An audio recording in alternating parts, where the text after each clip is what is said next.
ప్రభుత్వాలు అనేటువంటిది ప్రజలు వాళ్ళ పని వాళ్ళు చేసుకుంటుంటే ఆ పనికి ఏదైనా ఇబ్బంది ఎదురవుతుంటే పరిష్కరించాలి. అంతేగాని ప్రభుత్వమే ఇబ్బంది పెట్టకూడదు. రెండవది, ప్రభుత్వాలు అనేటువంటి వాటి ఉద్దేశం ఆంక్షలు కాదు, నిర్బంధం కాదు.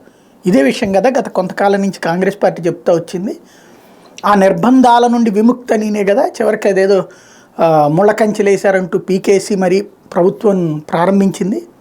సీన్ కట్ చేస్తే ఇవాళ వచ్చేటప్పటికి విచిత్రమైనటువంటి అంశం ఏంటి, 1వ తారీఖు జనవరి 1 ఎందుకు అన్ని ఆంక్షలు? ఫ్లైఓవర్లు ఆపేస్తారట, లేకపోతే ఇన్నర్ రింగ్ రోడ్డులోకి పోనీయరట, ఓఆర్ఆర్లోకి పోనీయరట. ఏంటి అంత ప్రాబ్లం? ప్రభుత్వం అంటే ఏమన్నా కొట్టేసుకుంటారా, చంపేసుకుంటారా?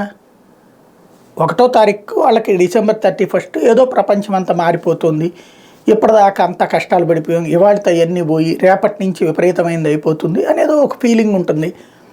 ఆ సంబరాన్ని ఆస్వాదించుకోవడానికి కదా, వాళ్ళ ఆస్వాదన వాళ్ళు చేసుకుంటుంటే యాక్సిడెంట్లు అవుతాయి. మరి రోజు కూడా యాక్సిడెంట్లు అవుతాయి కదా, జనాలు ఆపేస్తే పోతుంది కదా.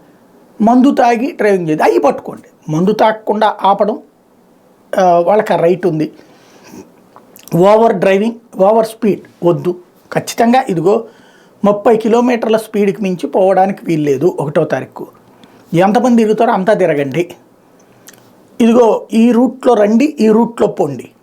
ట్రాఫిక్ ఇట్లాగా 1 వే ఇట్లా పెడతాం ఊరంతా, ఎందుకంటే ఎదురు బోదురు వస్తే సమస్య వస్తుంది కాబట్టి ఈ రూట్లో నుంచి ఇట్లా వెళ్ళొచ్చు, ఈ రూట్లో నుంచి ఇట్లా రావచ్చు. లైక్ మనకు కనుక ఇవి ఉంటాయి చూడండి, దాన్ని ఏమంటారు, వినాయక నిమజ్జనాలప్పుడు ఎట్లాంటి నిర్ణయాలు తీసుకుంటారో అట్లాగా ఒక రూల్ పెడితే బాగుంటుంది తప్పించి ఒక ఫన్ కోరుకునేటువంటి తరం ఎక్కువ ఉన్నటువంటి నగరం ముంబాయో లేకపోతే బెంగళూరు, చెన్నయ్యో ఇట్లాంటి వాటితో పోటీ పడేటువంటి నగరంలో ఆ కాన్సెప్ట్ కరెక్ట్గా ఆలోచించుకోవాల్సి ఉంది.